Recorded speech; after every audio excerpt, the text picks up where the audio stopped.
भारत माता की जय। नमस्कार दोस्तों, मेरा नाम रेवा है। हाल ही में एक नया विवाद खड़ा हो गया है और विवाद खड़े भी होने चाहिए क्योंकि यह भूमि विविधता की भूमि है। हमारा देश एक लोकतांत्रिक देश है, लेकिन आपने कहावत सुनी ही होगी कि कौवा कान ले गया, अपना कान देखे बिना ही वह कौवे के पीछे भाग लिया। यह पूरा विवाद इसी कहावत पर आधारित है। हाल ही में योगी जी ने भाषण दिया। आप सब अच्छी तरीके से अवगत हैं कि योगी जी हिंदी भाषा में भाषण देते हैं, तो किसी भी ऐसे व्यक्ति को जिसे हिंदी भाषा का ज्ञान है उसे योगी जी के भाषण को समझने में ज़्यादा तकलीफ नहीं होनी चाहिए। लेकिन आश्चर्य की बात तो ये है कि हिंदी भाषा के जाने माने पत्रकार भी योगी जी के भाषण पर प्रश्नवाचक चिन्ह लगा रहे हैं और उसे विवादित बता रहे हैं। सबसे पहले आप योगी जी का भाषण सुनिए, उसके बाद हम बात करेंगे कि कैसे लोगों ने अर्थ का अनर्थ कर दिया। बजरंगबली हमारी भारतीय परंपरा में एक ऐसे लोक देवता हैं जो स्वयं वनवासी हैं, गिरवासी हैं, दलित हैं, वंचित हैं, सबको लेकर के सभी पूरे भारतीय समुदाय को उत्तर से लेकर दक्षिण तक, पूरब से पश्चिम तक सबको जोड़ने का कार्य बजरंगबली करते हैं।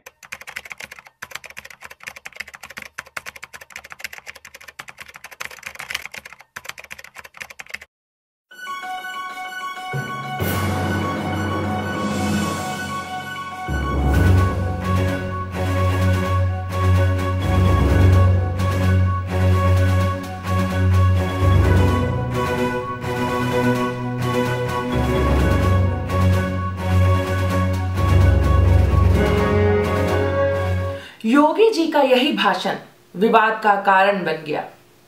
मीडिया ने चारों तरफ से योगी जी को घेर लिया और कहा कि योगी जी ने हनुमान जी को दलित कैसे बताया। मीडिया ने योगी पर आरोप लगाना शुरू कर दिया कि सियासत के लिए योगी जी ने भगवान को भी इस्तेमाल करना शुरू कर दिया है।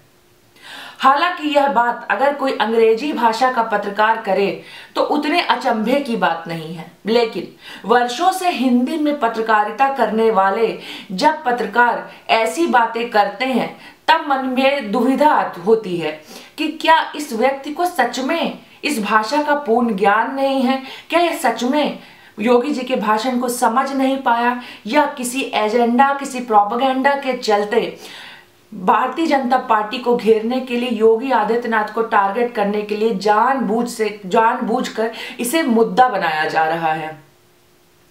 क्योंकि मैं आपको बताना चाहूंगी कि अगर आप भी उन लोगों में से एक हैं जिन्हें योगी जी का भाषण समझ में नहीं आया है और आपको भी लगता है कि योगी जी ने बताया कि हनुमान दलित हैं, तो मैं आपको बताना चाहूंगी कि योगी जी ने कहा कि हनुमान एक ऐसे लोक देवता है जो वनवासी है, गिरिवासी है।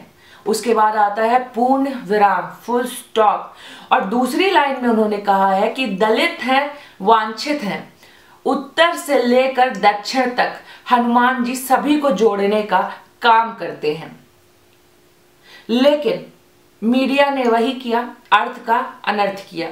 मीडिया को सही गलत से कोई फर्क नहीं पड़ता। मीडिया को सिर्फ अपने टीआरपी के मीटर से फर्क पड़ता है कि टीआरपी का मीटर कितना ऊपर जा रहा है, कौन सी खबर को कब चलाने से। जब कुछ नहीं मिला तो हनुमान जी की जाति पर ही विवाद खड़े हो गए। लेकिन जब श्री राम को क्षत्रिय कहने में, श्री कृष्ण को यादव कहने में समस्या नहीं है, तो हनुमान को दलित कहने में क्या समस्या है। मैंने जितना हनुमान जी को पढ़ा है, हनुमान जी को जाना है, हनुमान जी को पूजा है, मेरे हिसाब से हनुमान जी ब्राह्मण भी हैं, क्षत्रिय भी हैं, वैश्य भी हैं और शूद्र भी हैं। अष्ट सिद्धि नवनिधि के ज्ञाता हनुमान जी से बड़ा ज्ञाता कौन है? हनुमान जी से बड़ा ब्राह्मण कौन है? ब्रह्मा को समझना ही ब्राह्मण का काम है। अब बजरंगबली से ज्यादा ब्रह्मा को कौन समझ पाया है? सुग्रीव से ज्यादा ताकतवर होने के बाद भी बजरंगबली ने सुग्रीव को राजा बनाया और स्वयं सुग्रीव का मार्गदर्शन करते रहे।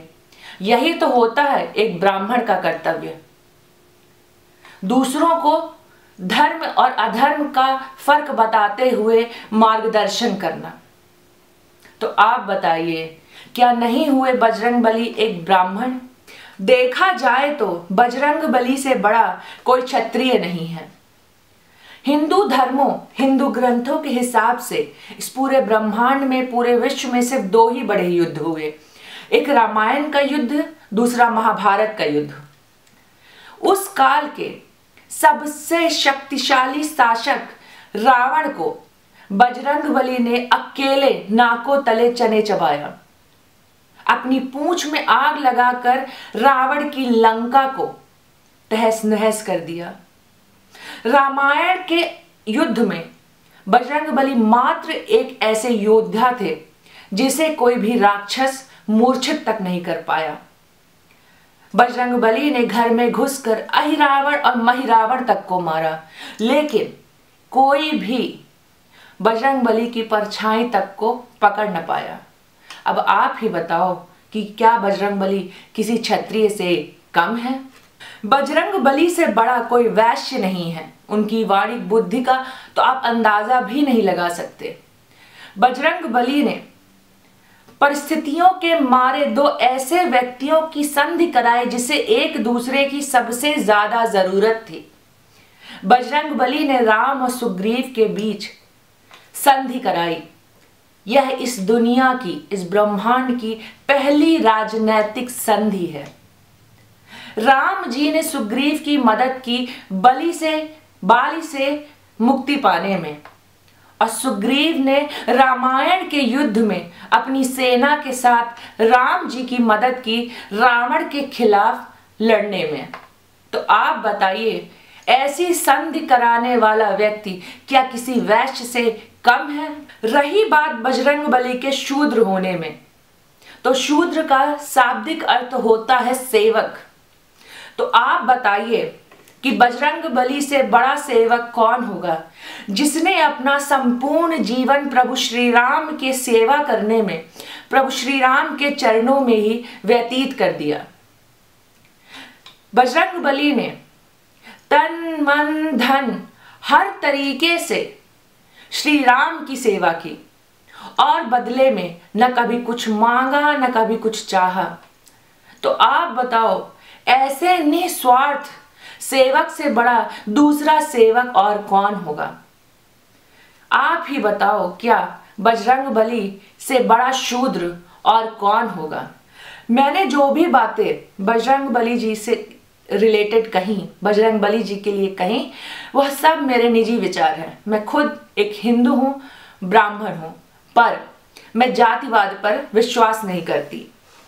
इस पूरे विवाद पर अंत में मैं सिर्फ एक बात कहना चाहूंगी कि किसी भी वाद को विवाद बनाने से पहले उससे संबंधित ज्ञान अर्जित करें।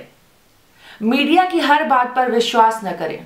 कोई व्यक्ति अगर पत्रकार बन गया है तो जरूरी नहीं है कि उसे धर्म का भी ज्ञान होगा। इसीलिए बिना सोचे बिना समझे प्रतिक्रिया ना दे। पहले पूरा पढ़ें, जानें, अच्छी तरीके से सुने और समझें, उसके बाद ही प्रतिक्रिया देना शुरू करें। वरना ये जो मीडिया है जो आपके खिलाफ खड़ी है, इनका प्रोपेगेंडा पूरा होता रहेगा, सफल होता रहेगा। 2014 में जब इलेक्शन हुए और भाजपा की सरकार बनी तो सबने कहा कि शांति प्रिय समुदाय खतरे में है, डरा हुआ है। मुझे ऐसा लगता है कि शांति प्रिय समुदाय इसलिए नहीं डरा क्योंकि मोदी पावर में है।